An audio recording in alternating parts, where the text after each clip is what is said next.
il a échoué, toi tu ne dois pas échouer. Parce que ton père est esclave, toi tu ne dois pas être esclave. Parce que ta mère est esclave, toi tu ne dois pas être esclave. Bien-aimés frères et sœurs, nous sommes au temps de la fin. Dieu est en train de faire le triage, c'est-à-dire la sélection. Il n'y a que les gens qui vont prendre au sérieux les domaines spirituels, les gens qui vont s'élever pour combattre. Ce sont ces gens-là qui vont vaincre les combats spirituels. Il faut que tu passes par certaines situations de la vie pour que tu comprennes l'essence de ces messages de délivrance. Il faut que tu passes par certaines tribulations pour que tu comprennes le sens de ce message de délivrance. J'aimerais te dire une chose. Le sang, si ce n'est pas le sang de Jésus-Christ, c'est le sang de la mort. Il n'y a que le sang de Jésus-Christ qui sauve. Il n'y a pas de délivrance en dehors du sang.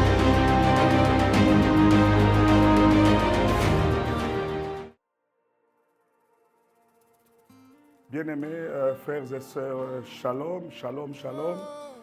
Nous voici encore aujourd'hui dans notre émission Power Gospel Crosslands. C'est une émission que moi j'appelle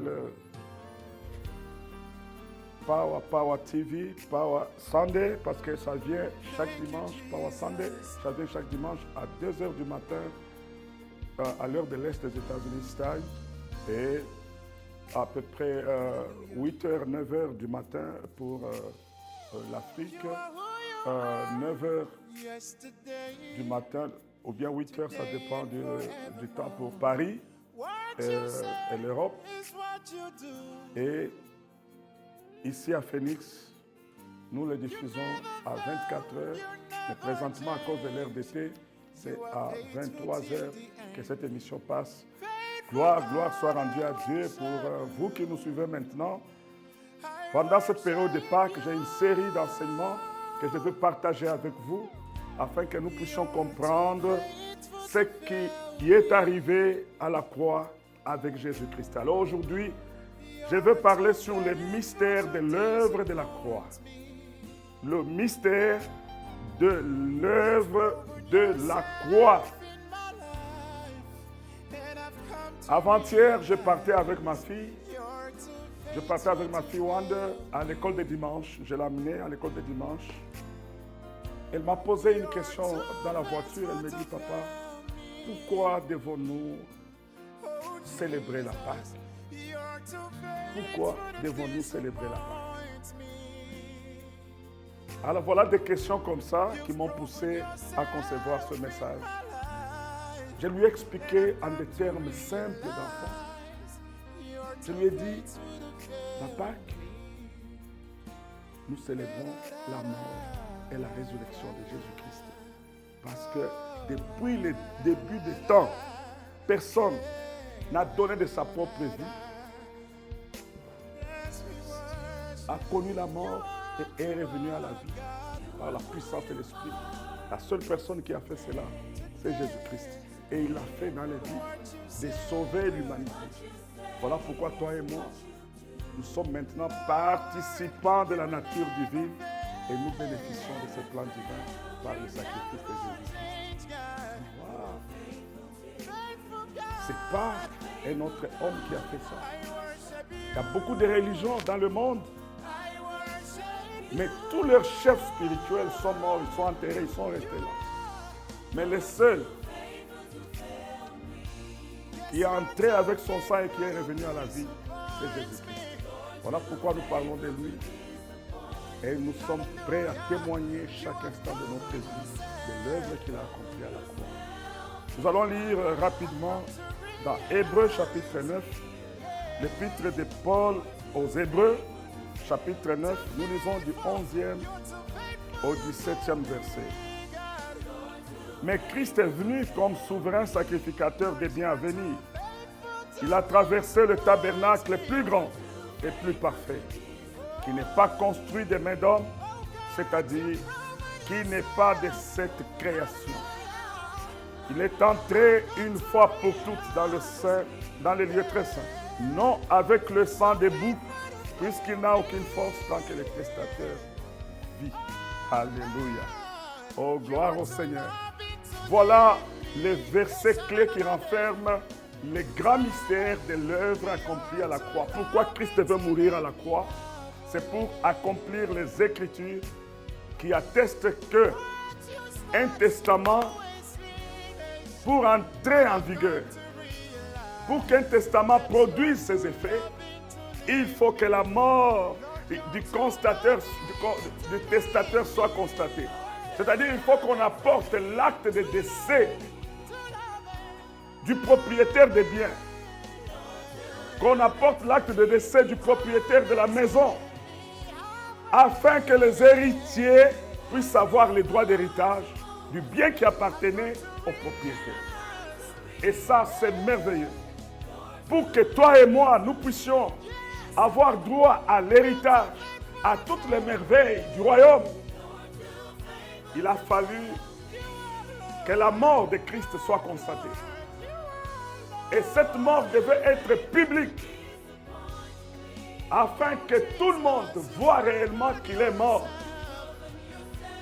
Et qu'à la résurrection, qu'il y ait des témoins de la résurrection. Et que toi et moi, nous soyons les témoins de cette résurrection. Et aussi longtemps que le monde sera monde, nous dirons et nous redirons qu'il n'est plus dans les tombeaux, il est ressuscité et il vit éternellement. Oh, ça c'est merveilleux, ça c'est glorieux, ça c'est extraordinaire. C'est extraordinaire. Christ est venu comme un souverain sacrificateur. À la différence que les autres souverains sacrificateurs entraient dans le Saint des Saints du tabernacle, ils entraient avec le sang des boucs, avec le sang des taureaux, pour présenter cela à Dieu, afin qu'il agrée le sang des animaux, pour la rémission des péchés, pour le rachat. Lui, oh my God, il est venu comme souverain sacrificateur des biens à venir.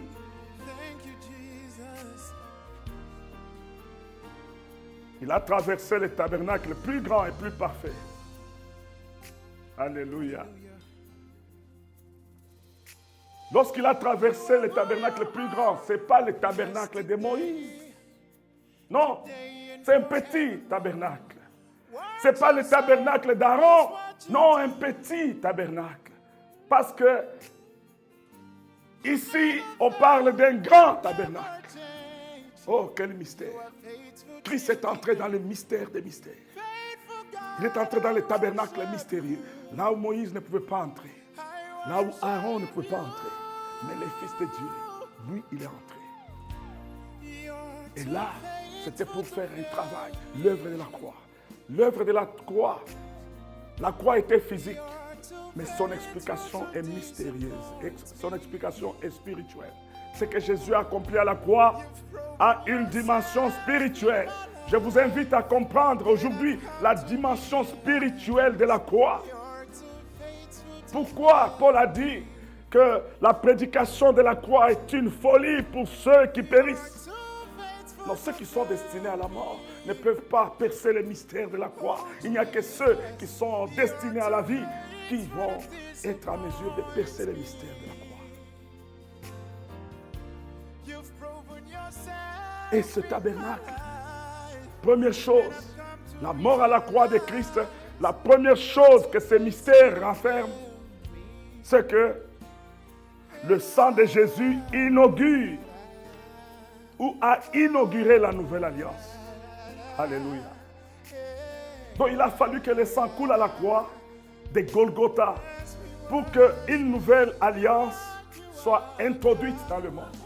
Et cette alliance a été introduite par Dieu dans le monde, non pas avec le sang éphémère, le sang souillé des bêtes, mais avec le sang parfait de son propre Fils. Parce qu'il n'y a que lui qui a eu accès au tabernacle parfait, au tabernacle éternel, au tabernacle plus large. Alléluia. Un tabernacle infini des infinis. Un tabernacle où Dieu seul siège, pas de démons, pas les diables, Voilà pourquoi le diable ne peut pas arrêter le plan de Dieu dans ta vie. Parce que lui ne fait pas partie de ce tabernacle grand et parfait.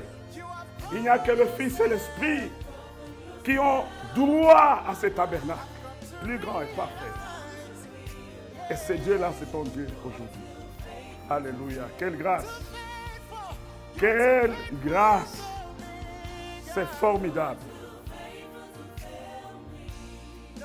Formidable. Luc chapitre 23, nous lisons le 33e verset. Luc, le Père. Alléluia. C'est le deuxième mystère de l'œuvre accomplie à la croix, c'est-à-dire le sang de Jésus confère. Le sang de Jésus confère le pardon au péché.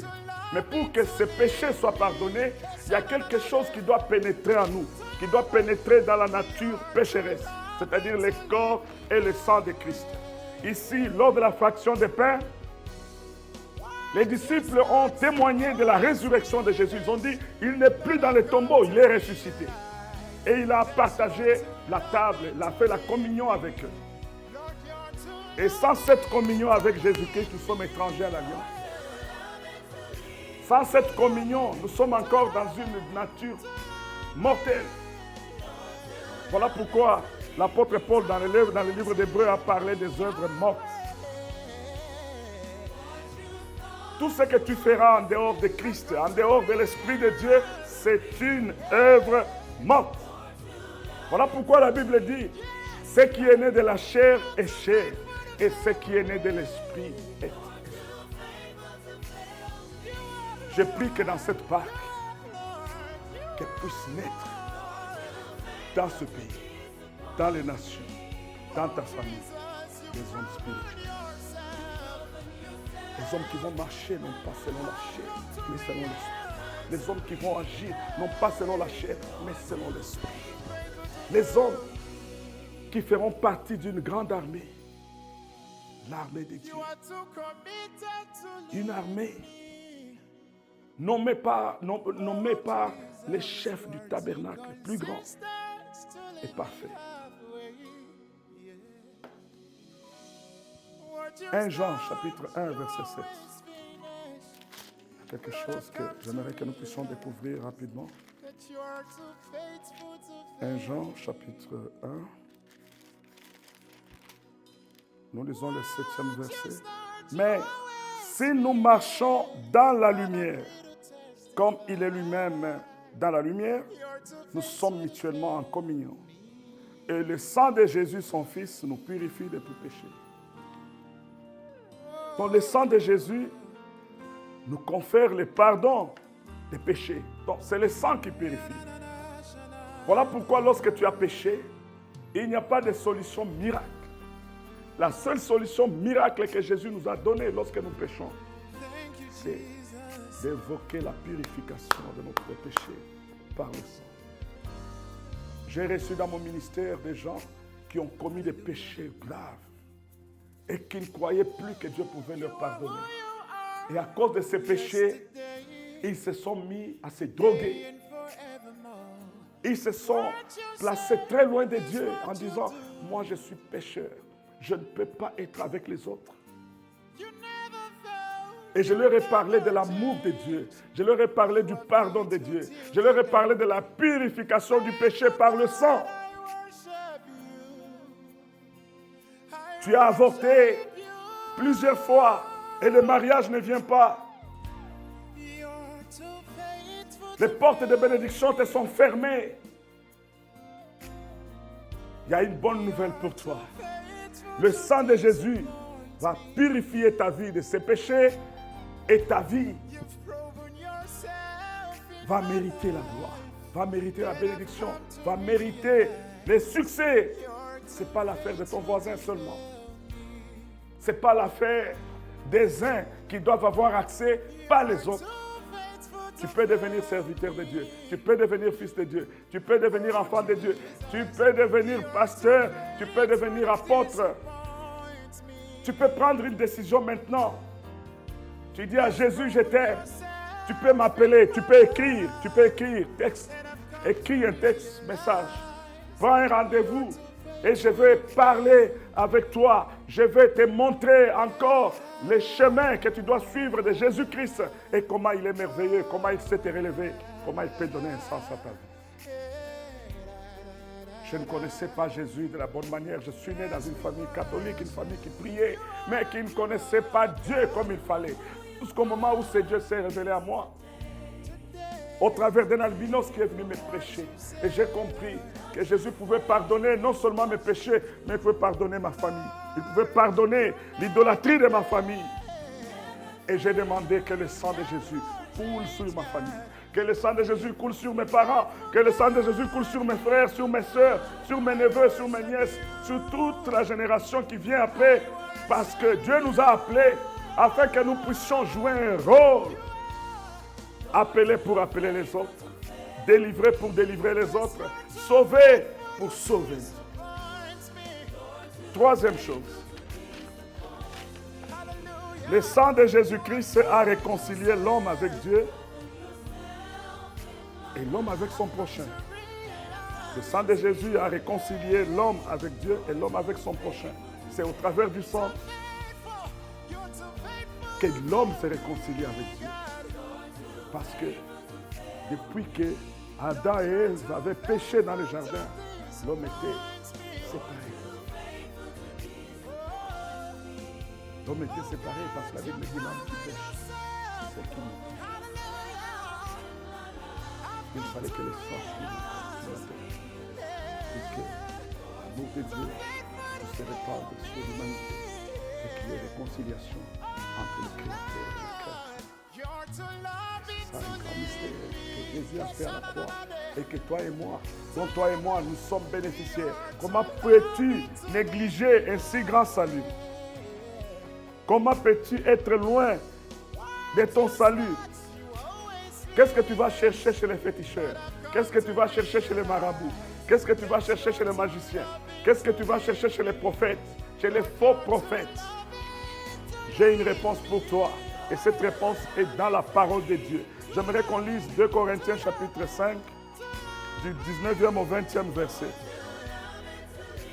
Car Dieu était en Christ, réconciliant le monde avec lui-même, en n'imputant point aux hommes leurs offenses. Et il a mis en nous la parole de la réconciliation. Alléluia. Dieu a mis en nous sa parole. Et cette parole, c'est la réconciliation. La Bible est une parole écrite. Et lorsque cette parole vient en nous, vient dans notre cœur et elle sort, c'est pour proclamer la réconciliation. Je suis venu proclamer la réconciliation entre les opprimés et les oppresseurs. Je suis venu au nom de Jésus-Christ qu'à cette Pâque, ceux qui t'ont dépouillé, qu'ils reçoivent le pardon de Dieu, parce que Dieu est en train de faire une chose nouvelle. Dieu veut te réconcilier avec les méchants qui t'ont torturé. Dieu veut te réconcilier avec ceux qui ne croyaient pas en toi, mais qu'ils voient que Dieu t'a choisi, que Dieu t'a appelé, que Dieu est en train de faire encore dans ta vie. La Bible dit tout est possible à celui qui croit. Bon frère, ton vrai problème, c'est que tu t'es réconcilié avec Dieu. Dès que tu es réconcilié avec Dieu, tu verras les choses changer autour de toi. J'ai vu quelqu'un qui m'a dit, papa, on comprenait, on lisait la Bible sans comprendre. Je croyais que la réussite était l'affaire des uns et moi je n'étais pas qualifié à la réussite. Jusqu'à ce que j'ai compris que je ne devais pas courir derrière les hommes. Je devais me réconcilier avec Dieu. Et lorsque ma relation a été parfaite avec Dieu, lorsque j'ai vécu la réconciliation, la parole de Dieu a eu le sens dans ma vie. Et j'ai vu tout changer autour de moi. L'argent qui était un problème, j'ai commencé à gagner de l'argent. Les amis qui me fouillaient ont commencé à me chercher. Je ne faisais plus les efforts que je faisais avant. Mais je passais beaucoup plus de temps à chercher Dieu. J'ai resté longtemps dans la présence de Dieu. Et les restes des choses, Dieu les accomplissait pour moi. Pourquoi tu cours toujours derrière les hommes? Pourquoi tu es fatigué de combattre tout le temps avec la vie? Pourquoi tu ne fais que pleurer, pleurer, pleurer? Ta vie a été seulement une vie de larmes. Une vie de persécution perpétuelle. Une vie de condamnation ininterrompue. J'ai une bonne nouvelle pour toi. Réconcilie-toi avec Dieu dans ce temps de Pâques. Dis Seigneur, j'étais loin de toi. J'étais transgresseur de la parole. J'étais un rebelle. Maintenant, je viens me réconcilier avec toi. Quatrième chose, et nous allons voir la cinquième, parmi les 5 mystères, et nous allons prier. Le sang de Jésus nous confère la guérison. Le sang de Jésus nous confère la guérison. Souvent, nous ne comprenons pas que nous avons besoin de la guérison. Mais je te dis que la guérison, c'est quelque chose de grande importance pour la vie. J'ai rencontré les malades. La maladie n'est pas seulement une maladie physique, mais il y a des maladies qui sont spirituelles. Parce que la guérison commence d'abord sur le plan spirituel avant d'être physique. Et la maladie physique, c'est la conséquence de la maladie spirituelle. Ésaïe chapitre 53, nous lisons le 4e et le 5e verset. Ésaïe chapitre 53. Ésaïe chapitre 53, 4 à 5. Cependant, ce sont nos souffrances qu'il a portées. C'est de nos douleurs qu'il s'est chargé. Et nous l'avons considéré comme puni, frappé de Dieu et humilié. Verset 5. Mais il était blessé pour nos péchés, brisé pour nos iniquités. Le châtiment qui nous donne la paix est tombé sur lui. Et c'est par ses meurtrissures que nous sommes guéris. Alléluia. Le châtiment qui nous donne la paix est tombé sur nous. Le châtiment est tombé sur Jésus-Christ, afin que nous ayons la paix. Voilà pourquoi les gens me disent, mais tu es toujours heureux, tu es toujours joyeux, tu souris toujours. J'ai compris ce verset de Ésaïe 53, verset 5, qui dit, le châtiment qui me donne la paix est tombé sur Jésus-Christ. Le châtiment, je ne suis pas destiné au châtiment. Tout châtiment dirigé vers moi est désorienté, orienté vers Jésus, orienté vers Jésus, orienté. Toute maladie dirigée vers moi, orientée vers Jésus. Tout blocage dirigé vers moi, orienté vers Jésus. Tout problème dirigé vers moi, les soucis, orientés vers Jésus. Voilà pourquoi moi je suis un homme de paix. Je marche toujours en paix, j'ai la paix du cœur. J'ai la paix dans tout ce que je fais. Je ne tremble pas. Je ne suis pas dérangé psychologiquement. Non. Pourquoi? Parce que la parole me dit, le châtiment qui me donne la paix est tombé sur Jésus. Et ce sont ces meurtrissures. Oh, pourquoi il a été meurtri? Pourquoi il a été blessé à la croix? Pourquoi sa tête a été percée? Pourquoi ses côtes? Pourquoi ses genoux? Pourquoi il a été détruit méchamment à la croix? J'ai la réponse. C'est par ces meurtrissures que nous nous sommes sauvés. Ma fille m'a demandé, mais pourquoi vous célébrez la Pâque? Pourquoi nous célébrons la Pâque? Pourquoi nous célébrons? Il y a 5 mystères qui accompagnent la Pâque. Si Jésus n'était pas mort à la croix, nous serons éternellement malades.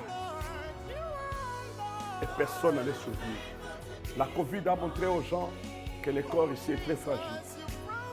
Et il n'y a que Jésus qui peut vous délivrer de toute maladie. Le monde est malade. Les gens prennent du chanvre, ce sont des malades. Les gens sont des alcooliques. Ils ne savent pas s'en défaire. Les gens sont des pornographes.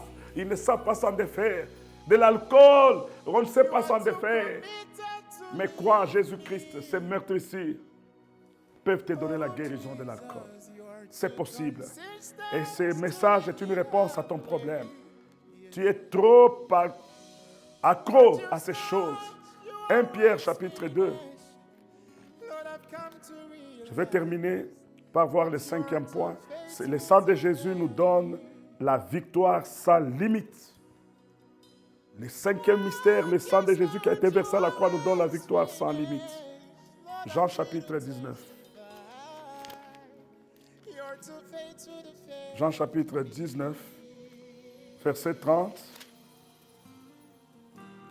Quand Jésus y prit le vinaigre, il dit, tout est accompli. Et baissant la tête, il rendit l'esprit. Tout est accompli. Frère, Jésus a tout accompli, c'est-à-dire quoi? C'est-à-dire les problèmes de ton mariage est accompli à la croix. Les problèmes de la fécondité accomplis à la croix. Les problèmes de la bénédiction accomplis à la croix. Tu n'as plus à te faire des soucis, tu n'as qu'à regarder à la croix. Et lorsque tu regardes à la croix, tu vois la victoire totale, la victoire sans limite. Si Christ a vaincu à la croix, c'est pour toi et moi.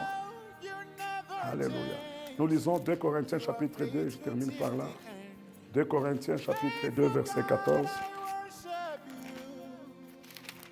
2 Corinthiens chapitre 2, verset 14. Mais ils sont devenus durs d'entendement, car jusqu'à ce jour, le même voile demeure quand ils font la lecture de l'Ancien Testament. Ils ne s'élèvent pas, parce que c'est en Christ qu'il disparaît. Gloire au Seigneur. Les voiles disparaissent en Christ. Et j'aimerais que les voiles de condamnation disparaissent. Et que maintenant, tu ne fasses pas comme les Juifs de l'Ancien Testament, mais que tu sois quelqu'un qui est dévoilé et que tu entres dans le mystère de la guérison et de la santé. Au nom de Jésus-Christ. Amen.